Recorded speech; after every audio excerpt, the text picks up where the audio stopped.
Madame, monsieur, bonsoir et bienvenue. Il a fallu cette victoire des éléphants contre le Tchad. Aujourd'hui même, c'était donc au Félicia, au stade Félix Houphouët-Boigny.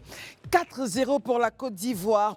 Les champions d'Afrique avaient besoin de se rassurer et surtout faire plaisir aux Ivoiriens qui sont nombreux à les supporter. Ensuite, nous ferons un point sur la révision de la liste électorale. On fera un petit bilan et aussi des propositions à l'effet d'améliorer le processus. Et en deuxième partie du temps d'antenne, nous aurons à prendre langue avec le secrétaire national chargé de la promotion de l'emploi des militants du RHDP. On parlera de la plateforme e-militant. Entre polémiques justement de cette plateforme-là, sur cette plateforme, et besoin important pour ce parti de l'avoir, nous ferons le point avec notre invité. Merci d'être avec nous. Le Grand Talk démarre maintenant.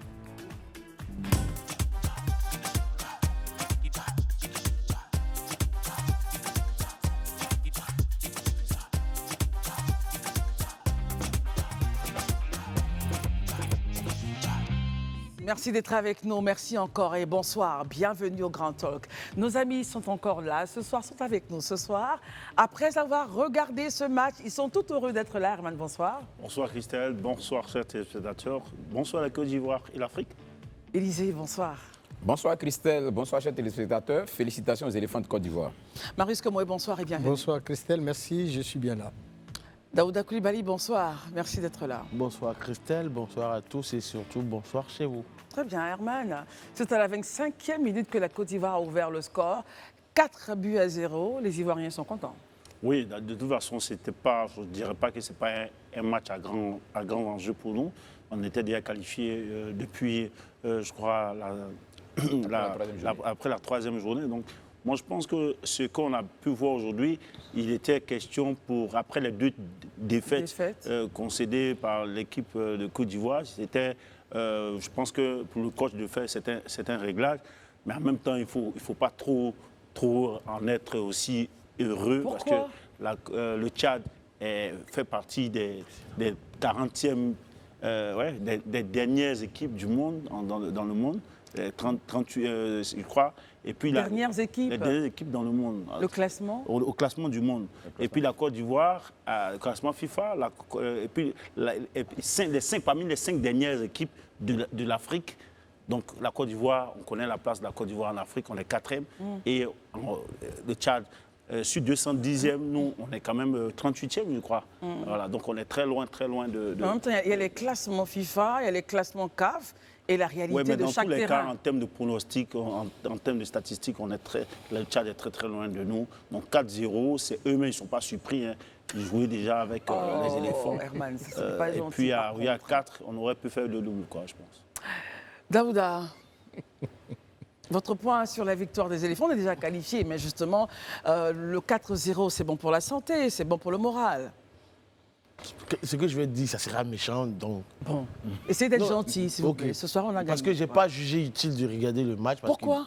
On était déjà qualifiés. Bon, malgré les 2 défaites, j'aurais voulu qu'on soit qualifiés aux 2 derniers matchs. On n'a pas été. Mais bon, finalement, c'est une autre équipe qui nous a qualifiés. Encore une fois, comme le Maroc. Je pense qu'on ne va pas passer toute notre vie en train d'attendre que les autres nous sauvent pour s'en sortir.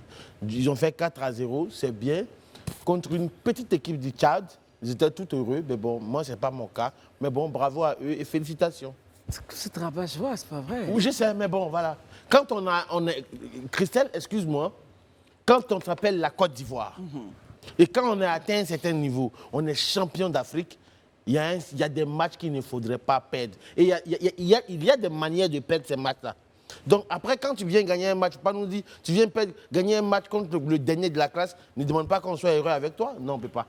En tout cas, moi, je ne peux pas. Très bien, c'est bon de dire je ne peux pas, nous on se réjouit. Marius Komoé, est-ce que vous vous réjouissez, vous partagez l'avis d'Herman qui se réjouit quand même et qui dit bon, en même temps, le Tchad n'a pas un bon classement, n'a pas un bon classement, voilà, point.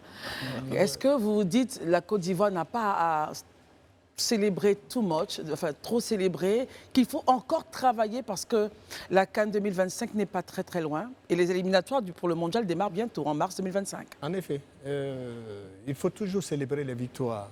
Tout est petite. Ce n'est pas une petite équipe, le Tchad, on se trompe.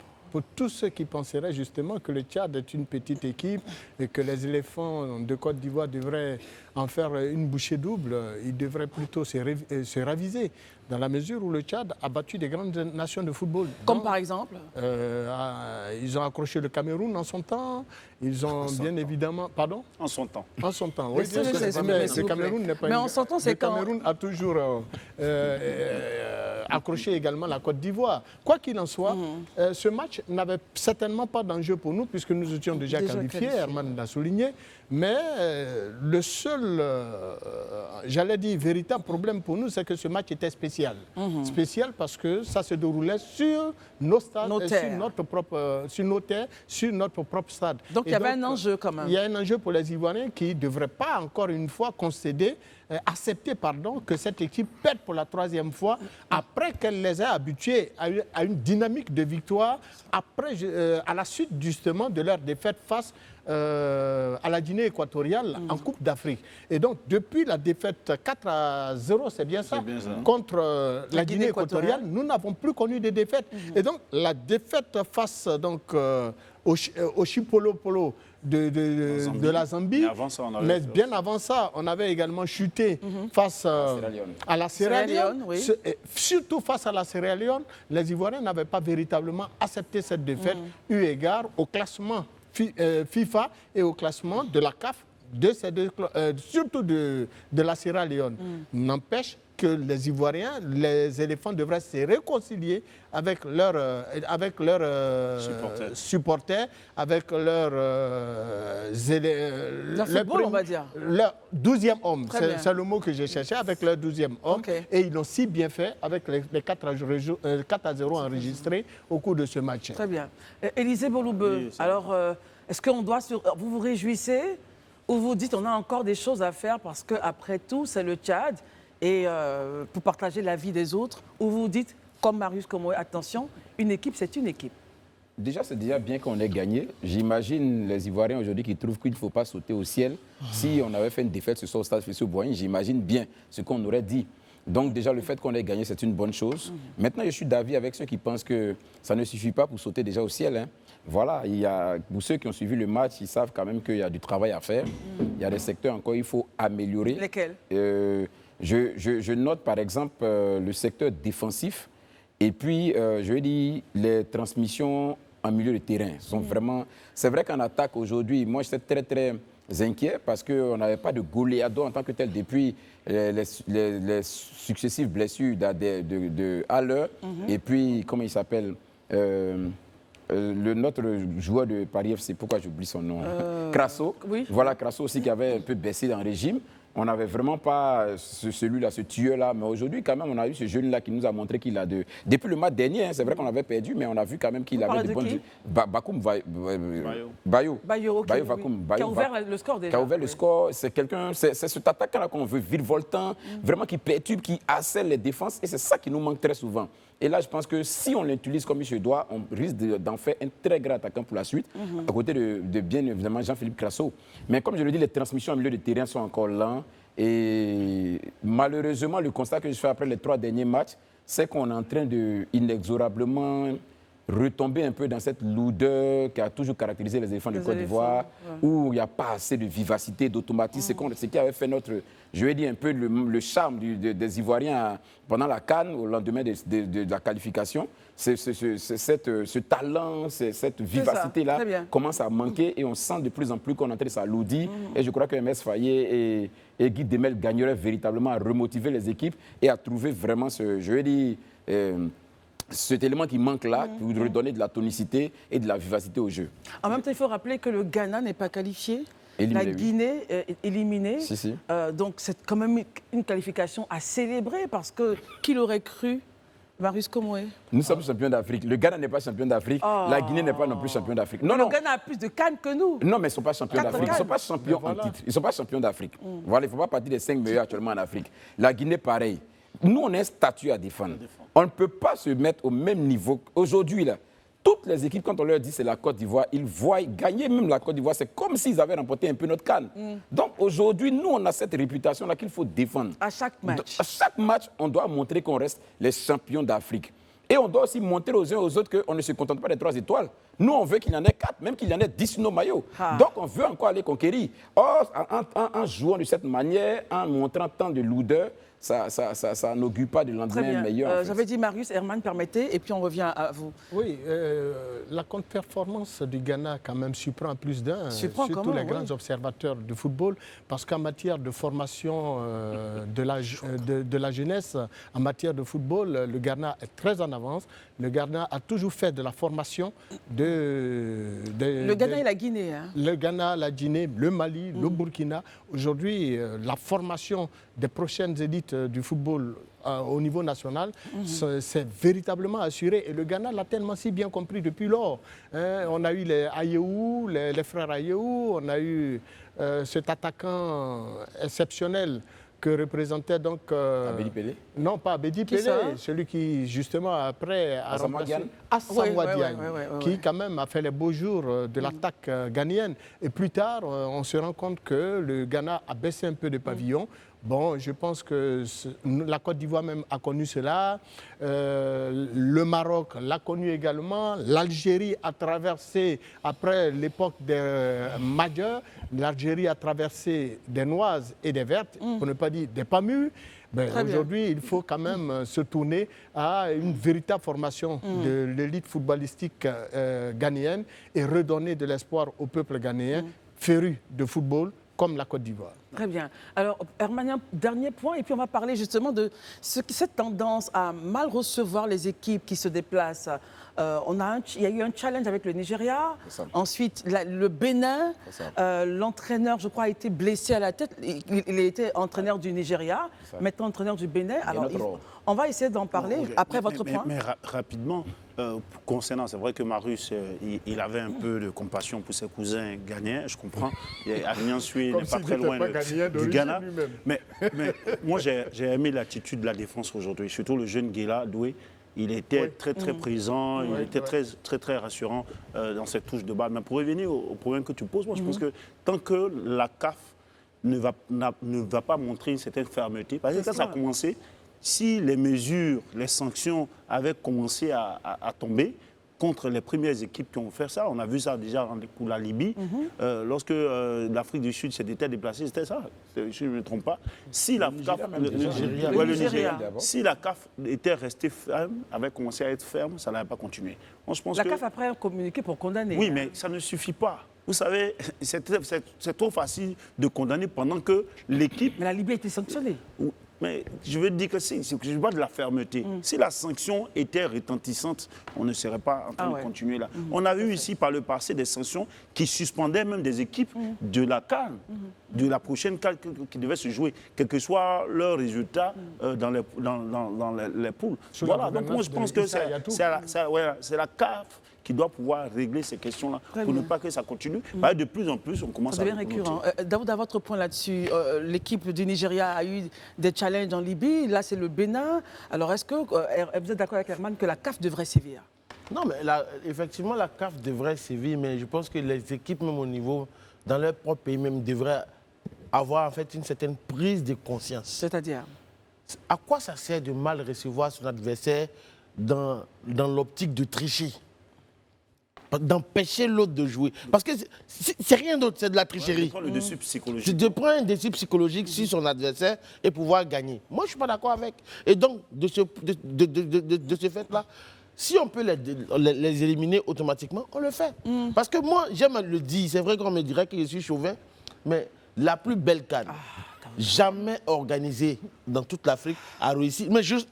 Vous respectez, mais c'est l'hospitalité qui a fait cette CAN. Ah oui, ça c'est vrai. Ouais. C'est l'hospitalité qui a fait cette CAN. Tous les matchs. Tous les matchs, parce que tous les matchs, malgré ceux avec qui on était en refroidissement diplomatique, quoi que ce soit, chacun avait son cortège gyrophare pour aller à l'aéroport. Aucune équipe n'était en retard. Même quand elle jouait contre la Côte d'Ivoire. À 2 reprises, même la VAR même jouait contre nous, dans notre propre pays. Nous avons accepté cela. Mais malgré cela, la plus belle CAN, nous l'avons gardée. C'était notre cadre. On jouait quand on voulait, on marquait quand on voulait, on perdait quand on voulait. On a pris cette coupe-là quand on voulait aussi. Merci beaucoup. Voilà. C'est ça aussi Merci. la canne de l'hospitalité. Marius, avant on terminera avec vous. Élisée, quel est votre regard? Les joueurs béninois estiment que l'hymne national leur hymne national a été sifflé. Oui, moi, Et après, il y a eu des agressions. Ouais. Des gens vont peut-être penser que je stigmatise, mais vous l'aurez remarqué, il y a des pays qui sont coutumés de ces fêtes-là.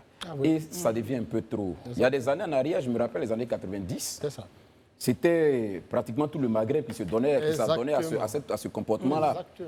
Dieu merci, ça a changé. Dieu merci, certains pays se sont retirés et sont revenus à de meilleurs sentiments. Mais il y a certains qui continuent de garder cette manière de faire, y compris dans la Libye. La Libye a mal reçu le Nigeria, détourné l'avion du Nigeria qui devait aller à Benghazi, les empêchant d'aller au stade. Les joueurs ont dormi dans des conditions précaires à l'aéroport. La CAF a sévi, la CAF leur a fait perdre le match sur tapis vert en donnant la victoire au Nigeria. Ça ne leur a pas suffi. Regardez comment ils ont reçu hier encore le Bénin. Mais moi, je pense que si les gens ne veulent pas participer aux compétitions africaines, il ne faut pas les forcer. La CAF s'élève, si on les suspend sur 10 ans, là, quand ils vont s'asseoir, ils vont regarder les autres jouer, ils vont voir ce que le football apporte comme développement d'un pays et cohésion dans un pays, ils comprendront et ils vont prendre conscience parce qu'on ne peut pas mettre la vie des footballeurs en danger à chaque fois comme ça. Parce que la vie des joueurs était en danger là. Ils disent que c'est un environnement de guerre. Oui, l'entraîneur a été agressé, les gens étaient lapidés, le portier a été touché. Donc la vie même des joueurs était en danger. On ne peut pas se permettre ça. Pour un match de football, perdre la vie des joueurs comme ça, moi je pense que la CAF est interpellée. Et si ça rien n'est fait concernant la Libye, honnêtement, je dis c'est que il faut désespérer purement et simplement de la CAF et même de l'Union africaine. Parce que j'estime pour ma part même que ça doit aller au-delà même de l'aspect sportif seulement. C'est-à-dire que l'Union africaine doit s'en saisir. Et puis même interpeller, si possible, même prendre des sanctions économiques. Parce qu'il faut qu'on montre aux uns et aux autres que nous, l'Afrique qu'on est en train de viser là, c'est une Afrique où il y a la cohésion, où il y a l'unité. On ne peut pas permettre que des individus viennent donner des images comme ça de l'Afrique. Et ça, il faut qu'on sanctionne. Marius, on termine avec vous sur ce sujet-là, votre point. Oui, il n'a pas tort, Élisée, d'évoquer la question donc, des pays maghrébins qui, à l'époque, étaient coutumiers de telles pratiques. Mais tout récemment, c'est la Côte d'Ivoire même qui faisait les frais d'un mauvais accueil dans un pays comme le Cameroun, qui nous avait fait jouer sur une pelouse totalement inapte à la pratique du football moderne. Bon, donc, seulement en Côte d'Ivoire, nous ne l'avons jamais fait. Nous avons toujours reçu sur des stades dignes de ce nom. À l'époque, c'était le stade Fauboigny. Aujourd'hui, avec la pléiade de stades que nous avons et qui sont de dimension internationale, eh bien, la pratique du football dans notre pays est de rigueur, de sorte à ce que même les équipes étrangères qui arrivent en Côte d'Ivoire pratiquent le football sur des stades dignes de ce nom. Et très bien accueillis en plus. Logés dans des hôtels 5 étoiles, transportés dans des conditions idoines. Ils ont des terrains d'entraînement, ce qui n'est pas le cas dans certains pays. Je pense que cette manière de faire dans certains pays frères ou africains pour empêcher un adversaire de pouvoir naturellement exprimer son talent n'est pas digne de la pratique du football. Et c'est en cela, je pense que Herman avait raison de dire qu'il faut qu'à un certain moment, les nouvelles autorités de la CAF sévices. Très bien. Alors, merci beaucoup, messieurs. Après le point sport, on l'a annoncé donc à l'entame de ce temps d'antenne. Notre second projet, notre second point de discussion, ce sera donc la fin de la révision de la liste électorale. Chers amis téléspectateurs, on fera un petit bilan et surtout des propositions. Comment améliorer le processus si tant est qu'on trouve qu'il y a ou qu'il y aurait donc des failles. Herman, on commencera avec vous. Votre bilan. On commence par le bilan, ensuite on reviendra pour les propositions. Je sais que les derniers chiffres qu'on a eus, c'est vrai que ça remonte un peu à quelques jours en arrière. C'était 800 000 personnes qui sont allées se faire enrôler, aussi bien les primo-votants que ceux qui voulaient changer d'adresse, de lieu de vote. Donc on constate qu'on est très très loin des 4 500 000 personnes et électeurs attendus, enfin, visés, personnes visées, donc de primo-votants visés. Donc, moi, je pense que c'est carrément un échec. Maintenant, l'échec, qui en est responsable? Moi, je pense qu'aujourd'hui, comme hier, comme avant-hier, je pense que c'est l'organe qui est chargé de conduire cela, qui avait ses objectifs, qui n'a pas atteint, donc qui est le premier responsable, sinon le responsable principal de cet échec.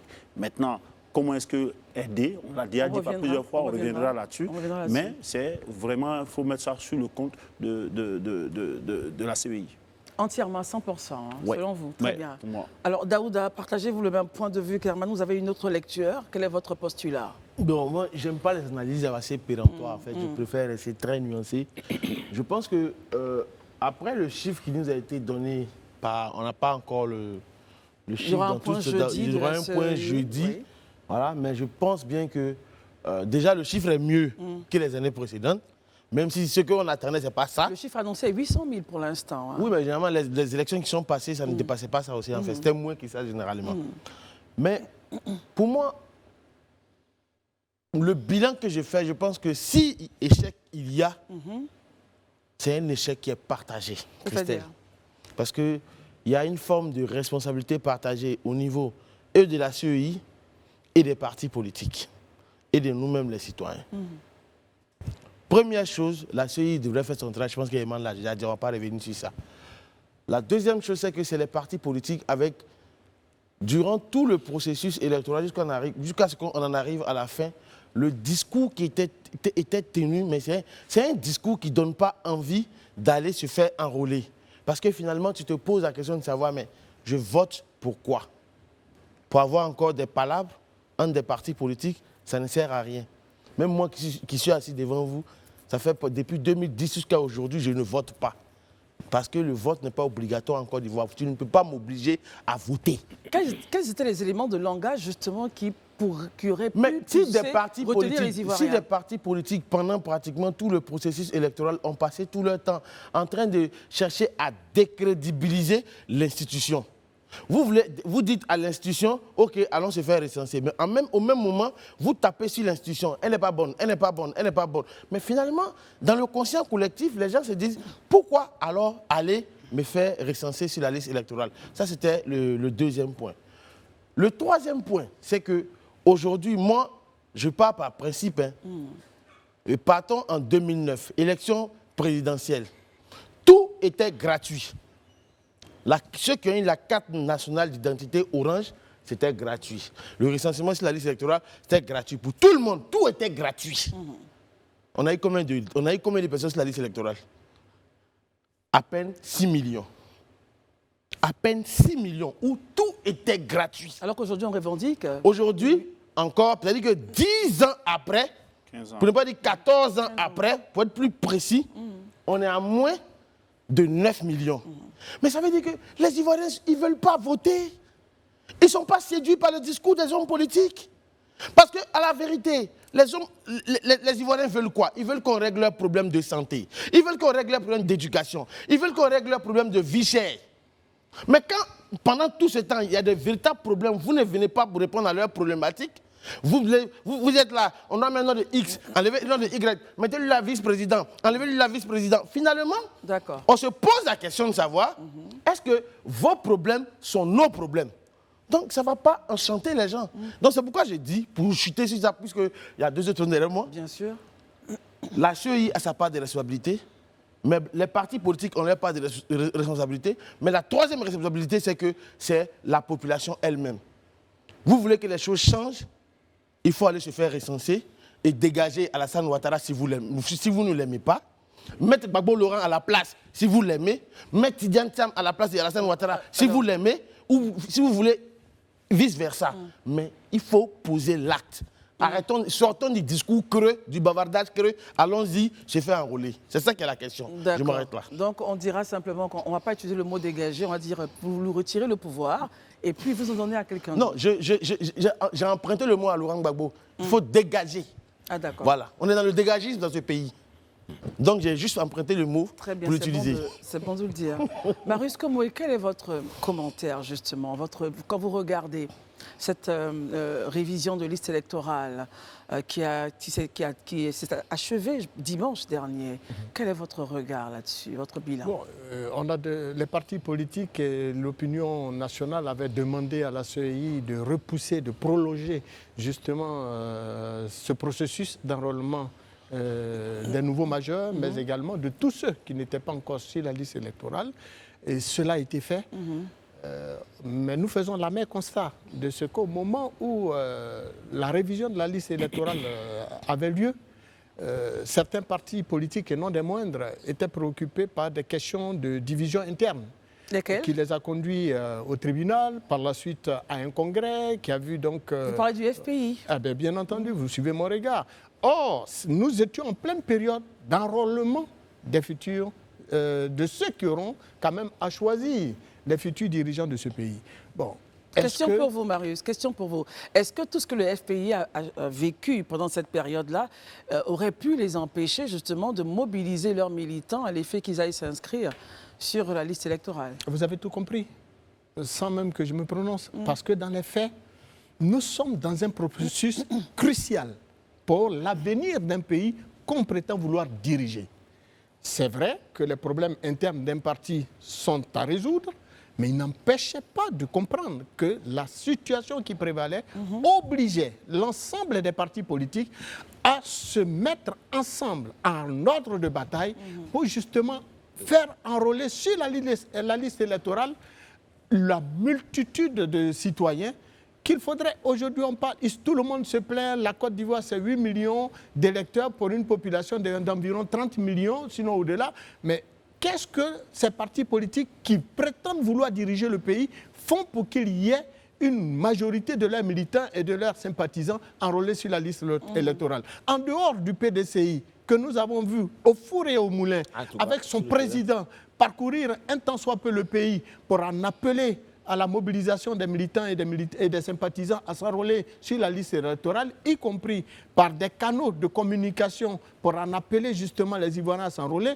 En dehors donc de ce parti et du RHDP, bien entendu, que nous avons vu avec ses cadres descendre à l'intérieur du pays pour encourager, certains même financer les documents administratifs de leurs militants, on n'a pas vu grand chose des autres partis pour la centaine, plus de la centaine de partis politiques que compte ce pays. Donc il y a un problème, ce n'est pas une question de CEI. La CEI ne peut pas rentrer dans la maison des uns et des autres et les obliger à aller se faire enrôler sur la liste électorale. C'est aux partis politiques et aux hommes politiques de le faire. Et à la matière, y compris la société civile, qui naturellement est outillée sur ces questions ou qui est préoccupée sur ces questions. Mais là, on n'a pas vu grande chose. Donc, la société civile l'a fait. Même si on prolonge d'un mois et que le même procès, on constate les mêmes dysfonctionnements, eh bien, on n'aura pas atteint. Parce que n'oubliez pas que beaucoup d'Ivoiriens sont dans les villages, dans les hameaux. Il faut aller les chercher. Qui va aller les chercher? Puisque Daouda le disait, la préoccupation aujourd'hui de l'Ivoirien qui est dans un village, qui n'a même pas de route pour venir en ville se faire enrôler, qui n'a même pas un centime pour se nourrir, vous lui demandez de venir se faire enrôler, comment? Alors, c'est aux uns aux autres. C'est ce que le RHDP avait compris en payant justement les documents pour permettre à ces militants de se faire enrôler. Bref, soyez rassurés. Même que la CEI prolonge, eh bien, on continuera justement d'assister à ces dysfonctionnements. J'en ai la ferme conviction. Élisée Boloube, vous êtes le dernier donc à réagir sur le bilan. Quel est votre point de vue? Ok, d'accord. Moi, je pense qu'un bilan, on le fait par rapport à un objectif. Et puis, on le compare aussi par rapport à quelque chose qui s'est passé. C'est cela. Moi, je veux juste vous rappeler quelques chiffres. Sur la révision de la liste électorale menée en 2020, sur la période du 10 juin au 5 juillet 2020, on a enrôlé sur la liste électorale 904 956 personnes. 904 000. En 2020, année électorale, à pratiquement 4 mois des élections. Parce que la révision n'a pas été faite en 2019, elle a été faite en 2020.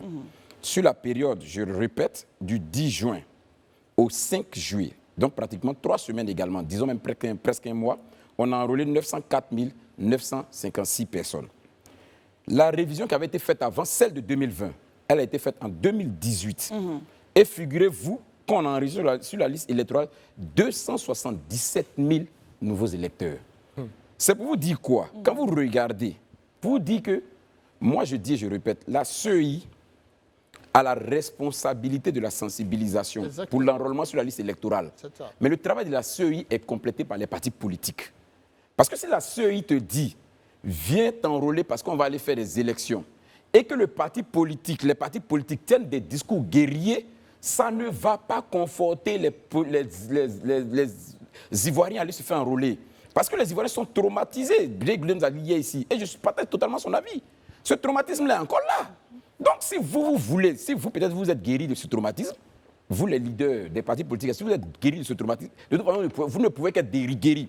Parce que vous n'avez pas subi ce que nous on a subi. Ça c'est clair, donc vous pouvez être guéris. Mais quand vous avez été traumatisé, comme les Ivoiriens l'ont été, il y a des discours qui ne peuvent pas rassurer. Donc si la CEI dit, venez, on vous ouvre toutes nos portes, venez vous enrôler, moi j'entends qu'est-ce que les partis politiques, les compétiteurs pour lesquels je vais aller m'enrôler là disent. Quand ils disent, on va se battre, je vous dis déjà qu'on va se battre. Mais pourquoi je vais m'enrôler? Je ne vais pas m'enrôler. Parce que je ne veux pas contribuer à ça. C'est le vrai défi qui est là en réalité. Et tant qu'on ne créera pas cette atmosphère de sérénité et de confiance, les populations n'iront pas. Pour ce qui est de l'enrôlement maintenant, selon les chiffres à ma possession, la CEI va faire un communiqué le jeudi, voilà, va faire une conférence de presse où elle va vraiment lever les chiffres. Mais aujourd'hui, on est un peu plus d'1 million et quelques. Ah, c'est très voilà, bien. c'est en tout cas les dernières informations à ma possession. On est à plus de 1 million et quelques, on tend pratiquement vers 1,4 million. Sur les 4,5. De personnes, de requérants. Parce qu'il faut aussi le dire.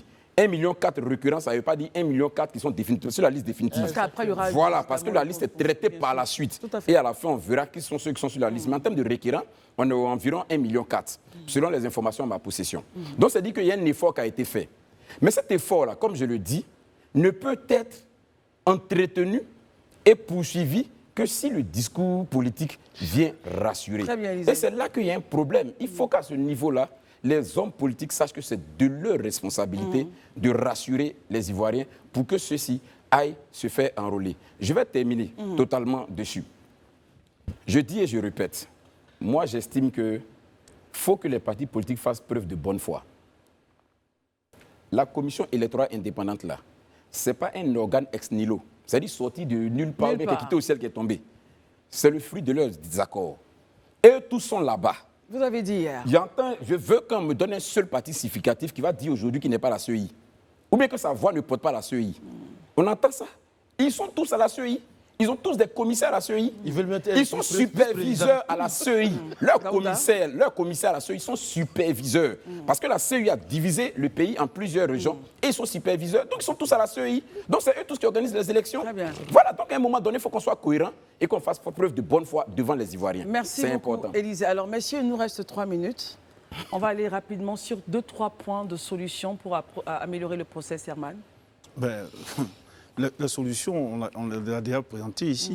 Je ne cesse d'appeler à la digitalisation. J'avais dit 2-3 minutes, mais alors, la régie me fait dire 1 minute. Pour faire en sorte qu'il y ait l'insertion automatique de ceux qui ont 18 ans. Il faut qu'on y aille. Et le retrait automatique des personnes décédées. Il faut qu'on y arrive, puisque j'ai déjà dit ici que les personnes qui décèdent, pour chaque personne, chaque individu qui décède, il y a un certificat, une déclaration de décès. Il y a le retrait automatique des décédés dont je parlais. Et il ne faudrait pas qu'on ait peur de... Mais rapidement, un mot sur ce que mes confrères ont dit, si jamais c'est possible. Bon, on va la demi, parce que là, on a la minute, Herman. OK. Moi, je suis content aujourd'hui que Élisée puisse nous sortir des chiffres où il dit j'espère qu'on va pas lever un autre débat. Non, ça ne va pas lever le débat.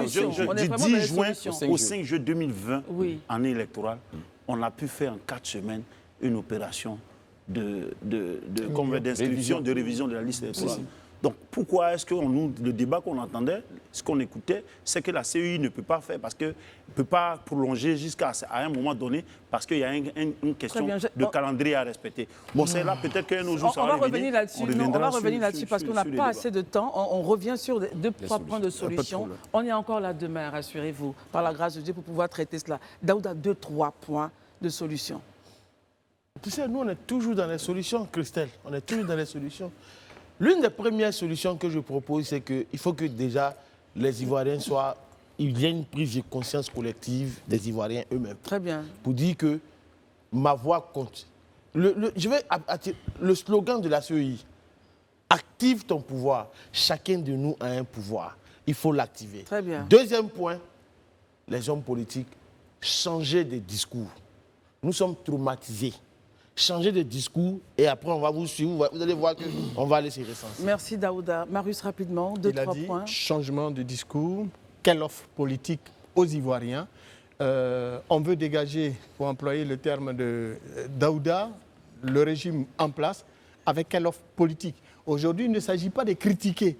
Qu'ils prennent l'exemple, par exemple, et ça moi je le dis avec beaucoup de fermeté, que chaque parti politique prenne l'exemple sur le PDCI, qui fait des propositions concrètes aux Ivoiriens, qui fait des offres concrètes aux Ivoiriens, en leur demandant d'aller se faire enrôler sur la liste électorale. Parce que je vais me faire enrôler, pourquoi? La question reste posée. Élisée, 2-3 points de solution. Oui, moi, la première solution, je veux demander au ministère de l'Intérieur, je termine dessus, le ministère de l'Intérieur de rendre public la liste de toutes les personnes décédées, parce que c'est son rôle, qu'elle achemine à la CEI. Il faut que cette liste-là fasse objet de publication par voie de presse, pour que tous les Ivoiriens sachent en effet quelle est la liste qui a été recommandée. Il faut que le ministère de la Justice puisse aussi rendre public les listes qu'elle envoie à la CEI des personnes déchues de leurs droits civiques, avec des motivations à l'appui, et que ça fasse aussi objet de publication par voie de presse, pour que tous les Ivoiriens soient au même niveau d'information. C'est important. On verra qui fait son travail et qui ne fait pas son travail. Merci, messieurs. On aura l'occasion de rouvrir ce dossier solution à l'effet, pourquoi pas, d'améliorer le processus. Nous allons rapidement recevoir Dr Aziz Eleonore. Elle est promotrice du Salon des acteurs du marketing et de la qualité. Le dit salon donc a eu lieu le 13 au 16. Du 21 au 23. Le jeudi. Le document que j'ai ici me dit le 13 au 16, c'est pas grave, du 21 au 23. Et vous êtes là pour nous faire un petit bilan, n'est-ce pas, de ce salon-là. Alors, que retenir? Alors, bonsoir à tous. Bonsoir Daouda, bonsoir Yaman, bonsoir. Bonsoir. Alors, il faut retenir qu'à partir du 21 jusqu'au 23, à la Chambre du commerce et d'industrie de Côte d'Ivoire, va se tenir le Salon des acteurs du marketing il ne s'est pas encore et de la tenu, qualité. il va se tenir. Oui. Très bien, d'accord.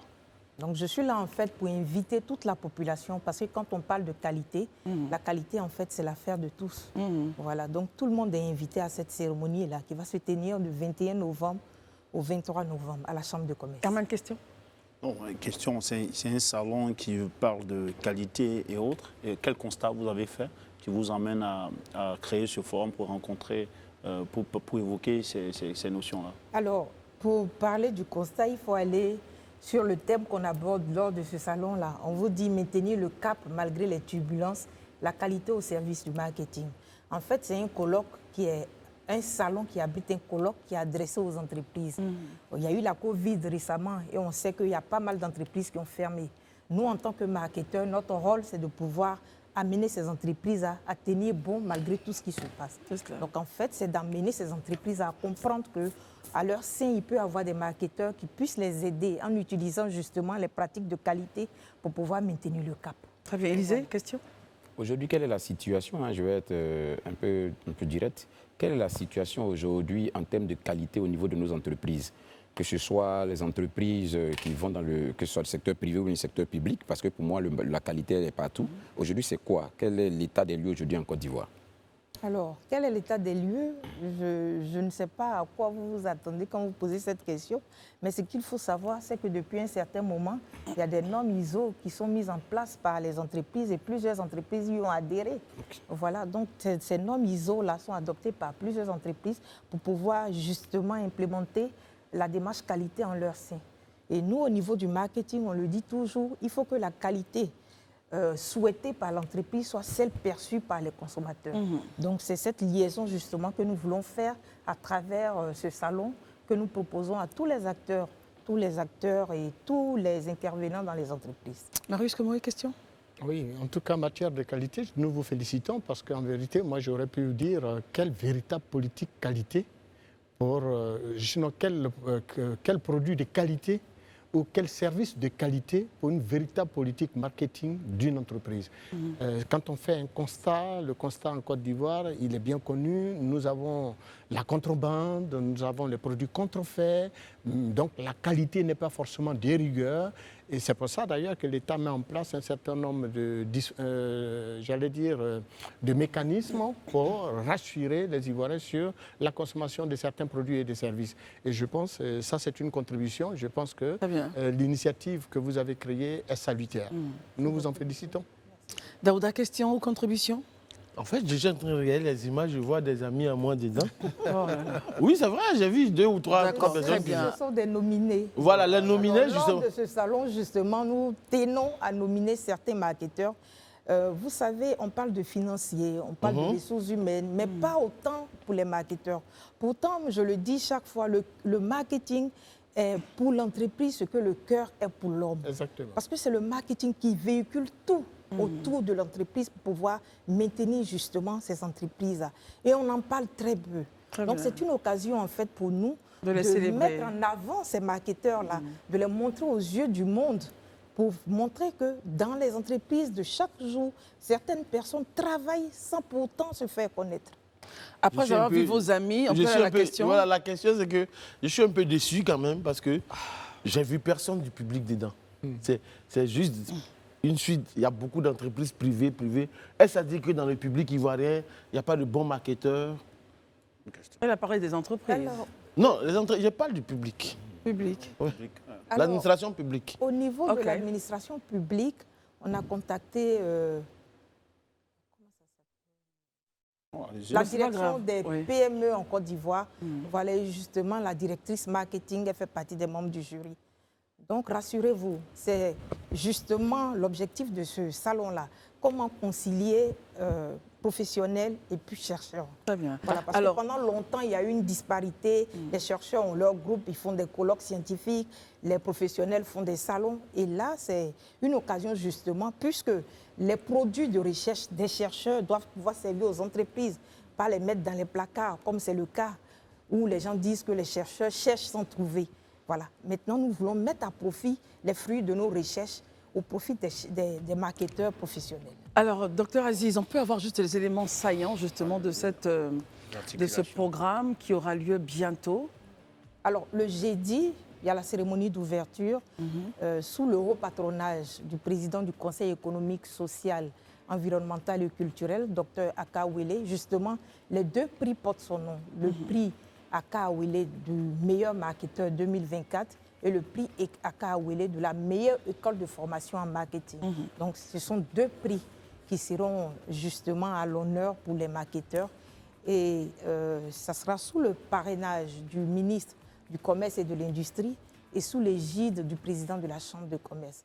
Ça, c'est pour la première journée. L'après-midi, il y aura des masterclass. On termine. Des masterclass justement pour permettre aux entreprises de se former un peu aussi bien dans les pratiques marketing que dans la démarche qualité. Le 22, la deuxième journée, on va aller un peu plus rapidement. Un colloque scientifique, voilà, où il y aura la présentation des travaux de recherche pour les chercheurs. Et l'après-midi également, il y aura des masterclass.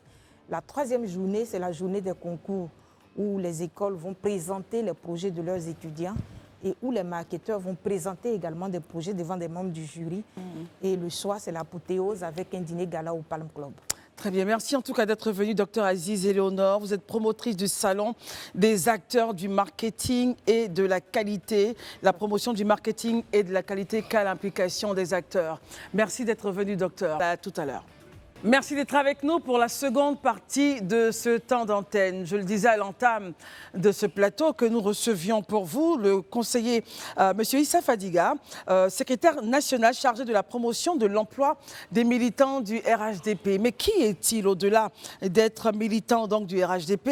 L'homme au plan professionnel donc, est conseiller du président de la République, chargé des affaires économiques et financières. Auparavant, donc, il a été à la tête de plusieurs institutions financières ici en Côte d'Ivoire, diplômé de la Georgia State University. C'est à Atlanta, en Géorgie, où il a été donc obtenu le diplôme d'ingénieur financier. Premier adjoint au maire de la commune de Treichville et récemment nommé coordonnateur adjoint RHDP à Treichville. Et vous êtes là au titre du secrétariat national du RHDP en charge de la promotion de l'emploi des militants. Donc vous êtes le secrétaire. Merci d'être avec nous ce soir. Merci beaucoup. Alors nous allons parler avec vous justement du e-emploi qu'a développé donc le 20 septembre dernier votre parti, le RHDP. Entre polémique et nécessité d'avoir cet instrument, on est là justement pour tout savoir avec nos amis. Mais avant, voulez-vous bien nous présenter qu'est-ce que c'est que le e-militant? D'accord. Le e-emploi, vous voulez dire? Pardon, le e-emploi, pardon. Merci beaucoup. D'abord, c'est important de situer un contexte. Vous savez que nous sommes dans une économie où, depuis 2011, la Côte d'Ivoire a enregistré de nombreux progrès. Au niveau macroéconomique, nous avons un pays qui a connu une forte croissance d'environ 6,5 à 7%.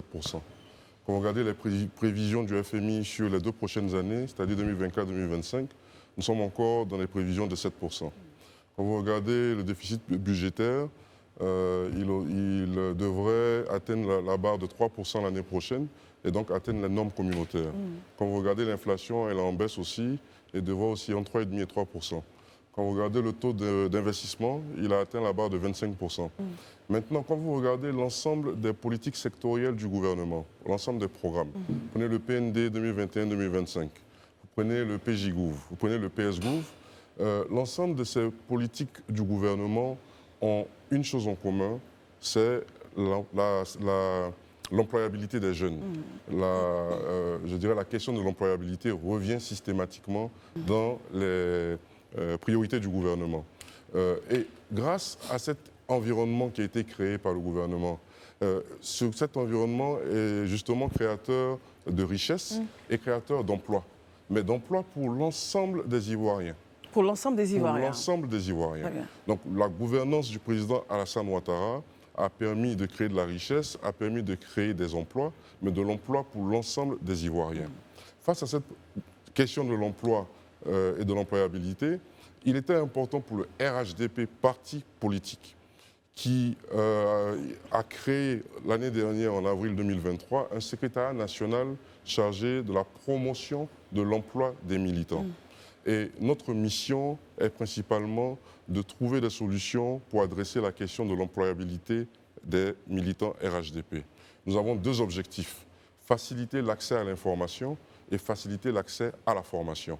Et donc c'est dans le cadre de ces objectifs-là, de facilitation de l'accès à la fois à l'information et à la formation, qu'il nous est paru important, à l'heure du digital, de développer une plateforme digitale qui s'appelle e-emploi-rhdp.ci, qui est une plateforme qui facilite justement l'accès de nos militants à l'information.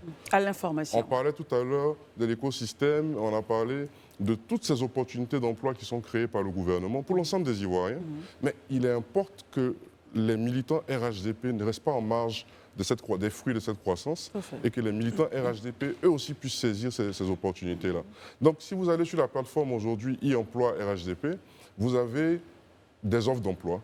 Et nous avons une équipe au niveau du parti qui fait de la veille, donc tous les matins, qui va sur les sites des entreprises, qui va sur les sites, qui parcourt les journaux, et puis qui recueille toutes les offres d'emploi et les consolide en un seul endroit, dans un seul espace, qui est e-emploi RHDP. Nous avons aussi, je parlais du deuxième objectif, qui était la formation. Vous savez qu'on ne peut pas parler d'emploi ou on ne peut pas parler d'entrepreneuriat sans parler de formation. Donc, nous avons développé un système de capsules de formation qui sont très efficaces et qui sont aussi logées sur cette application qui permet donc à nos militants d'être formés. Donc, en somme, le militant RHDP qui s'inscrit sur e-emploi RHDP non seulement est formé, nous avons développé des formations sur comment est-ce qu'on élabore un CV, comment est-ce qu'on élabore une lettre de motivation, comment est-ce qu'on élabore, pour ceux qui sont dans l'entrepreneuriat, un plan d'affaires, comment est-ce qu'on élabore, quelles sont les astuces ou quelles sont les meilleures pratiques pour un entrepreneur pour avoir accès au financement. Et donc, ce sont des formations qui permettent de renforcer les capacités de nos militants et faire en sorte que lorsque ces militants ont leurs capacités renforcées et lorsqu'ils vont sur le marché de l'emploi, comme tous les autres Ivoiriens, mais ils soient compétitifs parce qu'ils ont été formés et ils soient compétitifs aussi parce qu'ils ont eu accès à l'information. Très bien. Alors, on va regarder juste une petite vidéo pour avoir un peu l'avis du PPACI sur la plateforme que vous développez. Et militants, on débriefera après. Regardons. Que le RHDP, le parti au pouvoir, a créé un site d'emploi. Un site d'emploi qui s'appelle e-emploi RHDP, dans lequel ceci vous ouvre accès à des emplois, mais vous ne pouvez avoir accès à ces emplois que si vous avez une carte, vous renseignez le champ de ce site avec votre numéro de carte de RHDP. Vous savez, dans ce pays-là, les gens pour des actes, parfois, on a l'impression que c'est... Je suis allé sur le site, parce que pour ne pas paraître quelqu'un de... Je suis allé sur le site. Vous avez un champ et ils vous ont donné les rubriques dans lesquelles vous pouvez intervenir, votre compétence. Je suis allé sur les rubriques, vous tapez, Vous allez sur le champ. On lui met, attention, maintenant pour avoir accès aux emplois disponibles, il faut mettre ta carte numéro 4 militant RHDP. Bon, évidemment, je n'en ai pas. Réaction, Monsieur Issa, Écoutez, secrétaire en charge donc de cette plateforme. Merci. J'ai effectivement visualisé cette vidéo hier. Oui. Je vous avoue que ma première réaction, c'était une réaction d'amusement. Pourquoi? Je trouve que l'opposition ivoirienne n'est pas sérieuse. Je comment? trouve que l'opposition ivoirienne n'est pas responsable. Je vais vous donner 3 éléments. Allez-y. Le premier élément, c'est que hier, je ne ferai pas de publicité, il y a un journal de l'opposition qui a mis en premier titre le RHDP favorise ou fait de la discrimination et donne des emplois à ses militants. Mon équipe de communication a contacté ce journal. Nous les avons invités pour une interview et nous avons voulu, pendant cette interview, leur démontrer en live sur l'application que ce n'était pas le cas. Ils ne sont pas venus? Ils ont refusé. Ils ont purement et simplement refusé. Bon, fort heureusement, la loi permet qu'on fasse un démenti et donc le démenti a été fait et il a été publié aujourd'hui.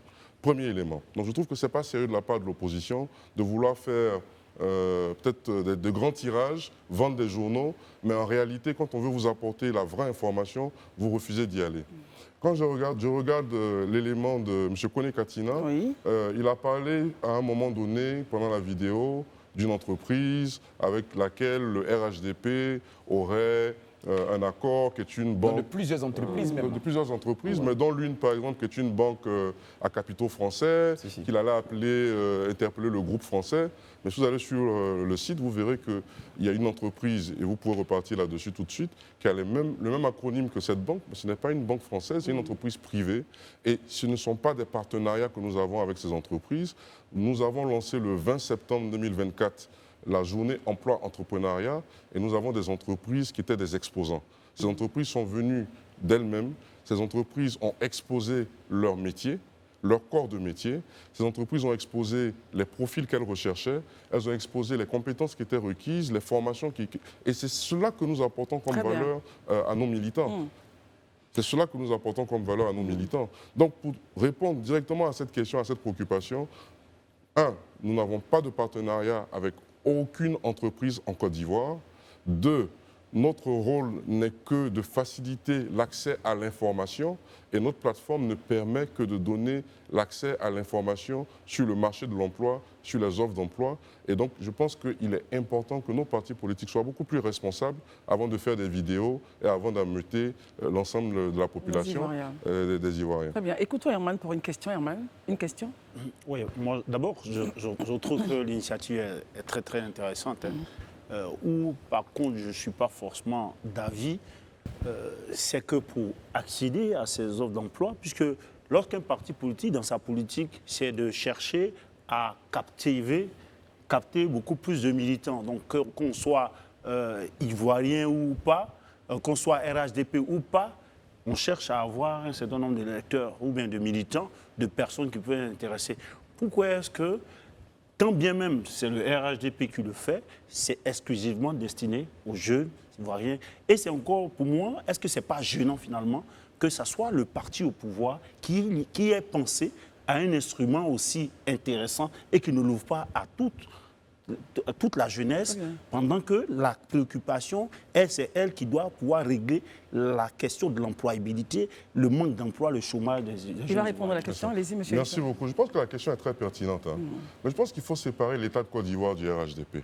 Tout à l'heure, j'ai parlé de toutes les prouesses du président Alassane Ouattara, de toutes les actions qui ont été menées au cours de sa gouvernance et des résultats qui sont en réalité cette création de richesses, cette création d'emplois. Une fois que ces emplois sont créés, mais il revient à chaque parti politique en Côte d'Ivoire d'organiser ses militants et de faire en sorte que ces militants-là soient aussi en mesure de pouvoir bénéficier des fruits de cette croissance. Donc nous, lorsque nous créons cette plateforme, c'est une plateforme qui est dédiée à nos militants et à nos sympathisants. Nous formons nos militants. Un parti politique est avant tout une association. Donc un parti politique en tant qu'association est libre de collecter des informations qui sont publiques. Parce que nous n'avons pas d'informations qui sortent du tiroir. nous rentrons en contact avec aucune entreprise. Nous allons, comme vous et moi qui cherchons du travail, pour ceux qui cherchent du travail, nous allons sur des sites, nous allons collecter l'information et nous rapprochons l'information de nos militants. Donc, en réalité, en tant qu'association, cela n'est pas interdit. Vous n'êtes pas vous n'opérez pas comme une interface qui donnerait du travail, c'est juste l'information. Nous ne sommes pas une interface qui donne du travail à qui que ce soit. Et d'ailleurs, je ne sais pas si votre dispositif le permet, mais si vous allez tout de suite sur e-emploi-rhdp.ci. Vous pouvez essayer, voilà. J'aimerais bien que vous essayiez parce qu'il n'y a rien de plus parlant que le live. Oui, allez-y. Et que vous alliez en bas de la page. Voilà, c'est pas ce qui est là. Voilà. C'est pas ce qui est là. Non. Oui. Que vous alliez... Oui, bien sûr. Oui. Allez-y, allez-y. Voilà, que vous allez en bas de la page. Vous allez voir FAQ. FAQ. Et vous verrez... La foire à question. Voilà, la foire à question. Si vous cliquez sur la foire à question... Non.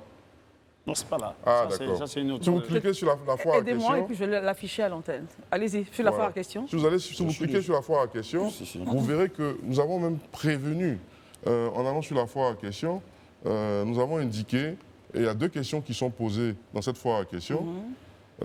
L'inscription sur l'application donne-t-elle droit automatiquement à un emploi? Non. Le but de l'application est de partager avec les militants du RHDP des offres d'emploi, que ce soit dans le secteur privé ou dans le secteur public, afin de faciliter leur recherche d'emploi. Chaque candidat devra contacter les potentiels employeurs directement et devra se soumettre aux termes et conditions stipulés dans les offres. On l'a à l'antenne déjà. Voilà.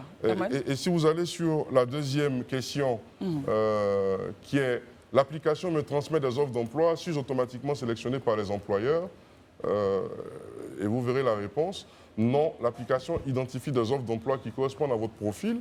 Une fois identifiées, elles vous sont partagées pour faciliter vos recherches. Donc, en réalité, c'est transparent. C'est transparent. Et je suis surpris de voir une telle polémique. La polémique que l'opposition... C'est pour ça que je dis que nos partis d'opposition ne sont pas responsables ici en Côte d'Ivoire. Parce que pendant que vous avez un parti qui est le RHDP, avec à sa tête le président Alassane Ouattara, qui travaille au quotidien pour le bien-être des Ivoiriens, qui travaille au quotidien, et on le voit. On le voit à travers l'éducation, on le voit à travers les routes, on le voit à travers l'électrification rurale, on a 86%, on le voit à travers l'accès à l'eau potable où on a des taux de couverture de près de 90%, 91%. On le voit au niveau du PIB qui s'est multiplié par 4, qui est passé de 11 000, 12 000 milliards à 48 000 milliards. On le voit au niveau du budget qui s'est multiplié par 3 ou par 4, qui est passé de 3 000 à 12 000 milliards. On le voit au niveau de la dette qui est modérée. Il y a à peine un mois, l'agence de notation S&P a changé la notation de la Côte d'Ivoire, qui est passée de BB- à BB avec des perspectives stables, faisant en sorte que la Côte d'Ivoire soit le 2e pays le mieux classé. Mais c'est ça la réalité. Donc il y a un travail qui est fait, en fait. Qui est fait aujourd'hui par le président Alassane Ouattara. Élisée Boloubé, question. Ok, moi j'ai une question à 2 volets rapidement. Cet outil-là, il existe depuis quelque temps. Est-ce qu'aujourd'hui, vous pouvez nous faire un bilan, savoir est-ce que cet outil répond à l'objectif pour lequel il a été mis en place? Aujourd'hui, quel est le retour que vous avez des jeunes, si on peut avoir un retour dessus? Et puis la deuxième chose qui peut-être sera un peu plus directe, c'est de savoir quand on entend de tels propos venant d'un haut responsable d'un parti politique qui soit de l'opposition, est-ce que vous réservez le droit de saisir la justice? Parce que à vous entendre, on considérait ces propos comme des propos diffamatoires. Est-ce que ça aussi, vous réservez ce droit? Je commence par le deuxième volet de la question. Évidemment qu'on se réserve ce droit-là. Mais vous savez, nous nous sommes focalisés sur aider les Ivoiriens. Le président Alassane Ouattara, quand il se réveille le matin, et je suis un de ses collaborateurs, je peux vous le dire, sa seule préoccupation, c'est comment améliorer le bien-être des Ivoiriens. Et nous, ses collaborateurs, nous sommes exactement dans la même dynamique. Donc, nous passons plus de temps à réfléchir. Je pense qu'en fait, ce qui choque l'opposition, c'est que pendant que vous avez un parti qui réfléchit, qui est innovateur, qui vient avec une solution digitale, qui réfléchit aux solutions d'employabilité, mais pour ses militants. Oui, pour ses militants, et que nous assumons. En réalité, vous avez des partis qui ont occupé le pouvoir pendant 10 ans, mais qui ne faisaient qu'animer la jeunesse dans les agoras. Donc c'est normal que ces partis politiques-là soient surpris aujourd'hui de voir que le RHDP réfléchit et trouve des solutions pour la question de l'employabilité de ses militants. Marius Komoé, question? C'est élogieux en écoutant donc monsieur le conseiller. J'avoue qu'une telle initiative, telle que vous l'avez expliquée, ne devrait souffrir d'aucune ambiguïté. Seulement, la question de l'employabilité, vous l'avez dit vous-même, touche l'entièreté des Ivoiriens. Et à la matière, vous-même, vous n'ignorez pas que beaucoup d'Ivoiriens aujourd'hui sont en quête d'emploi. Quelle est véritablement la politique nationale? Puisque vous êtes conseiller du président de la République, quels conseils, quelles orientations vous lui donnez dans la perspective d'une meilleure employabilité de nos jeunes? Écoutez, il y a de nombreuses actions qui sont menées. Et là, on sort du parti maintenant. Absolument. Voilà, là, on sort du parti, il y a de nombreuses on actions parle au qui sont conseil menées. du président. Mais j'avoue que je ne veux pas empiéter aussi sur les prérogatives du ministre chargé de la jeunesse. Vous avez totalement raison. Nous avons un parti qui est organisé. Absolument. Nous sommes le RHDP et nous adressons les questions de parti. Vous avez le gouvernement ivoirien avec un ministre chargé de l'insertion et je parlais tout à l'heure du PJGouv avec une politique qui est très ambitieuse et dont on voit les fruits. Et c'est d'ailleurs pour ça que je dis qu'il est important que nous, nos militants au sein du RHDP, puissent saisir justement ces opportunités qui sont créées par le gouvernement. Parce que ce sont des Ivoiriens aussi, après tout. Parce qu'on a tendance à vouloir aussi complexer nos militants parce que c'est le parti au pouvoir. Mais nos militants aussi ont des familles. Nos militants aussi veulent entreprendre. Nos militants aussi... Je vais vous donner un exemple. Nous avons posté une capsule il n'y a pas longtemps de formation sur l'accès au financement pour les entrepreneurs, avec 10 astuces, 10 recommandations pour que les entrepreneurs puissent véritablement réussir et puis avoir accès au financement. Mais je ne peux pas vous dire le nombre d'Ivoiriens qui nous ont envoyé des mails sur notre messagerie pour nous demander et nous encourager. Là, c'est e-militant, là, c'est plutôt e-emploi ou sur... Sur e-emploi, oui. Très bien. Pour nous demander de continuer à poster ce type de capsules-là parce que ça permet de renforcer leurs capacités.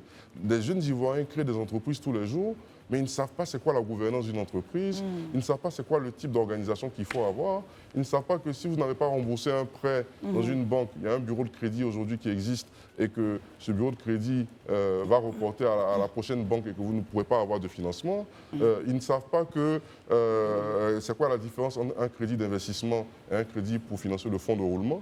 Et nous apportons cette valeur ajoutée là. C'est de droit. Et c'est notre droit. Nous sommes un parti politique, on forme nos militants, on renforce leurs capacités. Et donc demain, que ce soit ceux qui cherchent du travail ou que ce soit ceux qui veulent entreprendre, mais ils sont prêts, ils sont aptes à saisir les fruits de la croissance du président Alassane Ouattara. Très bien. Alors, la plateforme est visitée par autant de jeunes. On peut les chiffrer à combien? Si vous regardez même sur le site, parce qu'en plus, ce sont des informations, c'est tellement transparent, vous verrez que j'ai regardé le site pour la dernière fois à 18h. Oui. Nous étions à 25 000 postulants. 25 000 militants. Postulants. Et dans la plateforme, vous avez sur les 25 000 postulants, ce sont les militants. Maintenant, vous avez environ entre 30 et 35 000 visiteurs. Qui ne sont pas forcément militants. Mais qui viennent avoir les informations. Exactement. Et sur la différence entre les 25 000 et les 30-35 000, mais on reçoit des centaines de mails, on a même débordé de jeunes Ivoiriens qui disent comment est-ce qu'on peut faire pour adhérer au RHDP. On les réoriente vers le parti parce qu'ils ont besoin d'un numéro e-militant justement pour accéder à la plateforme. Si vous aviez un dernier mot de fin, quel serait-il? Mon dernier mot de fin, d'abord, c'est de vous remercier pour cette opportunité. Notre plaisir. Et c'est de dire aux Ivoiriens, et moi je suis persuadé que l'ensemble des Ivoiriens, ou la grande majorité des Ivoiriens, est focalisé aujourd'hui sur leur bien-être, comme le président de la République, le président Alassane Ouattara. Et c'est de dire aux Ivoiriens que le RHDP est un parti politique qui est organisé, est un parti politique qui a apporté une innovation aujourd'hui à travers cette plateforme. Et pour leur demander de tendre, de saisir cette main tendue, de saisir cette opportunité, parce que c'est le seul parti qui se préoccupe de former ses militants. C'est le seul parti qui se préoccupe de faciliter l'accès à l'information. Et j'invite d'ailleurs l'opposition, parce que vous imaginez que si chaque parti politique emboîtait le pas au RHDP, mais ce serait l'ensemble des Ivoiriens qui seraient impactés. Donc aujourd'hui, j'invite les partis d'opposition, plutôt que d'être dans le dénigrement et dans les attaques, à suivre les pas du RHDP, parce qu'il n'y a rien de mal à suivre de bons exemples. Merci beaucoup, Monsieur Issa Fadiga. Vous êtes conseiller, Herman, vous êtes conseiller à la présidence de la République, secrétaire national chargé de la promotion de l'emploi des militants du RHDP. Merci d'être venu. Merci Je beaucoup. voulais Herman, juste qu'il merci. aide les acteurs de la CEI aussi à Très bien. avoir un instrument comme ça pour pouvoir aider les Ivoiriens. Merci Ça fait Herman. enrouler facilement. L'émission est terminée. Nous avons Vous secrétaire terminez en off. exécutif adjoint chargé des élections. Vous terminez en off, Et monsieur je serais Fadiga. plus qu'heureux de vous mettre en contact avec lui pour Herman, échanger sur vous ces échangez sur ce sujet en off, je vous en prie. Élisée, bonsoir, merci. Marius, merci. Daouda, merci. On Vous se j'ai pas eu la parole. Vous avez refusé de la prendre, très cher. Daouda, tu t'es déjà émerveillé parce qu'il disait... Merci, messieurs, merci. L'émission est terminée. On J'ai se le droit à la retrouve parole, demain. Par la grâce de Dieu, portez-vous bien. Les programmes continuent sur Live TV. Bonsoir. Merci beaucoup.